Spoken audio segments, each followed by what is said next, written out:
Right now, Pittsburgh's best sports show is about to begin. Call us or tweet us. We've got things to talk about on the Ireland Contracting Nightly Sports Call. Good evening, everyone. Welcome inside the Fan Cave. This is the Ireland Contracting Nightly Sports Call. The number to call is 412-575-2600.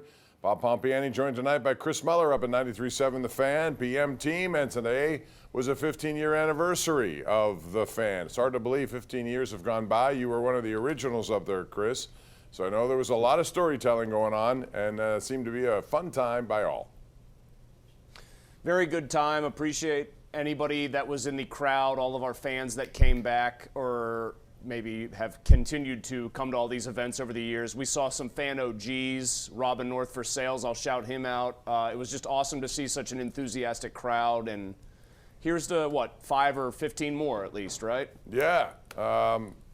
Was Anthony from Oakland there? I was trying to find out if he was there He or not. was. Did you see him? I did not see him. I wanted to say hello. I did not have a chance to run into Anthony and actually talk to him, but when Anthony shows up at these sorts of events, he in and of himself is sort of a celebrity, and so people wanted to talk to him. I would have had to fight through the crowds to get to Anthony. Well, it was a good time, and certainly a lot of stories over the years. The ones that are going on, quite frankly, right now are not very good in Pittsburgh sports, and this may be one of the biggest downtimes, seriously, of the 15 years. It's the worst. It's the worst it's been. Yeah, I can't think of a. I go back to the '80s, and I remember those kind of days, but I can't remember over the last couple of decades where it's been like. In the last 15 years, since the station came on the air, Bob, there's no way it's been worse. I mean, so you look at like the Pitt basketball era with Kevin Stallings, but the Steelers were still very competitive. The Penguins were winning Stanley Cups. The Penguins are only now entering their first real downturn. The Steelers have just kind of, I think, worn out their welcome going 10-7, 9-8, missing the playoffs or making it and getting blown out. The Pirates, I think, even with the best pitcher in baseball, there's a crisis of consumer confidence here. It's absolutely at its nadir since the station started, at least. Yeah, and last night we saw both the Penguins and Pitt lose, and one of those nights where you just say, how in the world? There was no pushback, at least from the Penguins' point of view. I know Mike Sullivan today talked about how he believes they had chances, but what I didn't like was when they fell behind 4-1, it's almost like you didn't see any kind of response from them. And a lot of people who have endorsed tanking. They're not tanking. They're doing this on their own. They've gotten to where they are, which is one of the worst records in the Eastern Conference, where they are, which should help them in the draft. But then I wonder, what do they do to try to change things around in the goaltending department? Because as bad as their defense can be at times, the goaltenders have really let them down. Yeah, and I mean, they're allowing, I think, the 5th most shots on goal overall this year, so it isn't just the defense. It isn't just the goalies, but it's mainly the goalies, I should say. And Kyle Dubas, Bob, you know this. He struggled in Toronto because he couldn't address the goaltending position. And in the long term, I just don't know where the answer is. I think it should be Blomqvist, but I don't think they know for sure. He's been terrible too. And the other thing is too, Tyler Kennedy came on the station, I don't know if you heard this today, and just righteously crushed them for the lack of pushback in that Philly game. I mean, he's a guy who was a great third-line player here, and he just said, where was the hitting? Where was somebody running around just trying to inject energy? I mean, they just laid down and said, okay, you're beating us. You can beat the tar out of us. So be it. And especially against a team like Philadelphia, which takes great pleasure in doing that to the Penguins. They're going to get a chance to take a mulligan tomorrow when Philadelphia comes to town. But I would hope I'd see a little bit more passion from this group, regardless if they win or lose. Just play it with a little bit more spirit. They haven't done that. And then Pitt, on the other hand, boy, it's something about these teams this year. All of them start okay, and then they just tank at the end. And Pitt has lost a lot of games. I thought at one point they were going to be almost a surefire chance to get in this field of 68, which is a lot of teams. But right now they are not even close to that. No, they're in a nosedive. I think this reflects very poorly on Jeff Capel. You can't just lose Damian Dunn, who I think was your 3rd best player in a perfect world, and say that that's the reason everything's gone to pot for this team. They're like the anti-Jamie Dixon team. They don't rebound. They don't really play good defense. And if they're not making a ton of shots, they're going to be in trouble. And that's like a stylistic thing that can help you a little bit get into the tournament and maybe beat teams by outscoring them. But, man, you've still got to try to play defense. You've still got to try to hit the glass. they haven't improved either. Their players have not gotten better, and that reflects back on the head coach. And it makes you wonder how active they have to be once again in the transfer portal. We're going to talk about this and other stuff. Also get into all the latest from the NFL, the Combine going on, day number 2, what the Steelers may be looking at, and who they may be interviewing. It's all coming up as we continue right here on the Ireland Contracting Nightly Sports Call. It's KDKA Plus and 93.7 The Fan. Our GMC Sierra tweet of the night comes from Mike Comito, who says on this day in 2008, the Penguins acquired Marian Hossa along with Pascal Dupuis. That's from the Atlanta Thrashers at the time, in exchange for Colby Armstrong, Eric Christensen, one of the best shootout guys I've ever seen, Angelo Esposito, and a first-round pick. That was a good trade, one of the better trades you're going to find, because Dupuis came in here even after Hossa, came and then went. Chris, that was pretty lopsided. At the time, people were happy and, thinking that Angelo Esposito down in Atlanta was going to be some star. He's still hanging around, I noticed, but he hasn't done much, and quite frankly, that was lopsided in favor of the Penguins. Yeah, and it's one of those funny things where the guy that they got that was the centerpiece, Marian Hossa, was really good, didn't quite put them over the hump, then obviously goes to Detroit, and then they twist the knife on him the following year. But I think it kind of kicked off this idea that you needed sort of a certain style of player and not a pedigree player to play on Sidney Crosby's wing, right? Yeah. Like we discovered that he plays really well with straight line guys who are role players, and he turns them into 20, 25 goal scorers or 30 goal scorers when they would otherwise be a 20 or a 15 goal scorer. So that's what I always remember about that, is that Dupuis just fit perfectly with a center who doesn't always play great with great wingers. And you can argue that Dupuis with Kunitz and Crosby, it was one of their better lines for a longer period of time. And I do remember Marian Hossa when he came here. The Penguins thought they had to deal with him. And I know specifically Mario Lemieux was not happy with the fact that he turned his back and then went to Detroit. And then the very next year, of course, the Penguins got their revenge by beating them in that best-of-7. So that was interesting times back then. And, man, some of the best series that you're going to see, and that led to them beating Detroit after they lost to Detroit. And I remember never thinking they would be able to beat Detroit the next year just because of the way it was going. But they had to come up with a big Game 6 win, which led to Game 7 and Max Talbot taking center stage. It's funny, I always tell people, because the Penguins won that 09 series, I feel okay saying this because it's a lot easier to say this as the Stanley Cup champion. It still felt like Detroit was the better team, but sometimes the better team doesn't win over 7 games. I mean, that Red Wings team was on its last hurrah, but man, were they unbelievable. They were, and they dominated a lot of shot on goals. Fleury was outstanding in that tournament, especially at key times when they needed him to be. But if you remember, then later, after Detroit finally had, 25 years of making the playoffs, and now how long have they gone without one? Maybe this is the year they cracked that streak. And it could be a reminder that it's not that easy to turn things around. And we have a lot of Penguin calls here, Chris, so let's get to them and see what they have to say, beginning with James in Leechburg. Hello, James. What's up? Hi, Bob and Chris. The Penguins are failing on all aspects. The defense and goalies are failing, and they're not scoring enough goals. And I don't know what they're going to do about it, but I hope something good. Well, they better draft their way out of this and then clear some.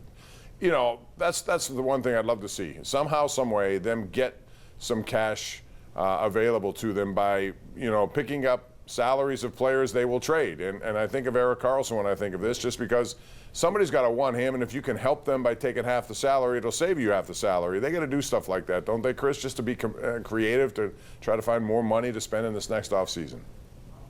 You would think, but unless somebody is going to get Team Sweden Erik Karlsson, why would they want him? He was way better in the Four Nations than he's largely been for the Penguins.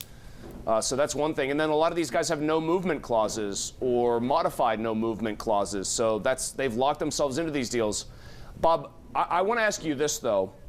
So one thing you see from people who are more bullish on their future long term is, they have more first-round picks or more first 3-round picks, over the next 3 years than any team in the league. And here's the problem with that. How often do we even see second-round picks in the NHL pan out? And how long, even late first-round picks are hardly right. a guarantee. Yeah, it takes many years. If you're a second or third-round pick, you're going to be in the system for quite some time before you even get a chance, probably. You know, and so, yeah, that's a point well taken. That's why I think if they're going to try to change this, they're going to have to figure out ways to do some shrewd maneuvering to get some available cash so they can go out and bring some players in, if that's the case, especially if Crosby and Malkin hang around, and Crosby will, but Malkin, Letang, those guys, if you can't move them, you got to do something, don't you? I mean, it's just, you have them here, then you got to do something to help them out. Well, you got to hope that they play better and stay healthy, right? Like, they've got to be playing 75-plus games for you, and they've got to be doing it at a reasonably high level. You know, Malkin and Letang's case, the deals aren't, like, insanely cost prohibitive. They're actually decent deals from that standpoint, but you've just locked in so many different people on this team who have say-so in whether or not you can deal them or not. And then it's like, all right, you're between a rock and a hard place. You're trying to serve two masters. I think Dubas wants to rebuild this thing, but it's hard to do it with one foot sort of still dangling in the present, like a guy trying to stay on sides. Tom in Crafton is next up right here on the Ireland Contracting Nightly Sports Call. Tom, go ahead. Hey, good evening, Bob and Chris. And hey, Chris, by the way, congrats on your 15 years at the Fan. Awesome. Appreciate it. Thank you. Original. I just wanted to, on the Penguins, it's getting real difficult to watch this team. I don't know if you guys caught Mike Sullivan's comments in the PG today about puck management, puck control, losing puck battles. But this is not just the last couple of games. This has been going on for most of the season. And I hate to accuse athletes of quitting, but that game last night, after the second period, they basically threw the towel in. As I said, it's far be it for me to accuse guys from quitting. But I want to say, as far as the team makeup goes, you guys pretty much stole a lot of my thunder here about, movement clauses. But aside from Crosby, I don't want to see Carlson, Letang, and Malkin on next year's team. I know they have, another year or two maybe on Yeah, Malkin, 2 years, and I don't think you're going to be able to move out of them, Tom, unless they say okay. I don't think Sid wants them to be moved. Yeah, maybe so, but at some point he has to realize that if things are going to change, he's going to have to concede some of these situations, perhaps. There are a lot of people out there who believe Sidney Crosby, if this continues, may not want to be part of this. I don't know if he believes that. I think he wants to be here. I think he really likes it here, but I also think he doesn't want to lose every year and not get a chance in the playoffs. I think he wants to be here and be a one-uniform, one-team guy his whole career. He doesn't have to chase a cup like Ray Bourque did at the end of his career. I also think when you have a guy who's still as gifted and as productive largely as Crosby has been, he always believes that he's got a chance. Hey, if I'm on the team, surround me with some decent talent and we can still win this thing. And the problem is it's not the NBA where a great star like that can actually carry a team by himself. No, you need more help. There's no question. Like I said, this will be 3 years in a row with no playoffs. That's got to be killing him. Let's go to Mark in Mount Pleasant. Hello, Mark. How are you? Hey, Bob. I wanted to just comment on that Flyers game that was the other night. I was actually there, and it's pretty bad whenever you're there at the game and the Flyers fan in front of me turns around and goes, "Man, I feel bad for you guys now." All you have to do is reply 1975 to them, and you'll be fine. Well, it's sad that they're saying that they feel bad. Their team isn't any better. That was a battle to stay out of the basement. Right. It's not like they're the Stanley Cup favorites saying that to you. Yeah, I know. I agree. They just looked really slow. And disinterested. And I agree with the other caller, Chris. And maybe disinterested is the wrong word, but certainly not willing to change the direction of the way that game was going. They rolled over and played dead. They did not push back in any way. Even when some of the physicality in games ramps up against some of the star players, others seem not to, do anything about it. And that's not the hockey culture. If you're going to do that, you've got to respect those guys like Crosby and Malkin. If people start hitting on them or doing things to them, you have to respond to the players who are unleashing that stuff. But bottom line is, if it's the Philadelphia Flyers that you're playing and they're putting a beating like that on you, even in a regular season game, even when you're not very good, that uniform should make you see red as a Penguins fan. And so you've got to do something to change the energy. Just show you're not going to go down without some sort of fight. And that's why I think Tyler Kennedy's words were so impactful today. I mean, there's a guy who would have never let it happen that way when he was playing, and these guys just let it happen. Rich in Pleasant Hills. Make it quick, please, Rich. Yeah, you got these three guys, Malkin, Letang, and Carlson. You got to get rid of them.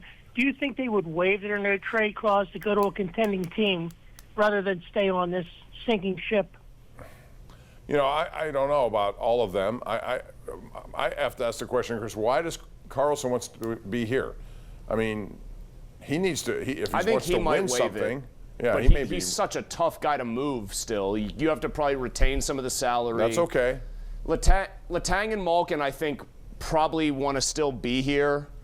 I don't really anticipate either of those guys saying, yeah, get me out of this place. I think they kind of want to go down together with Crosby as like the trio that stayed together their whole careers. Yeah, you may have to trade a few people, and even if you get nothing in return, like a Carlson, you could just at least get rid of some of the salary. If you do that, that could be a win vis-a-vis, signing someone in the offseason. We're due for a break. We'll take it, come back with more. This is the Ireland Contracting Nightly Sports Call. Don't go away.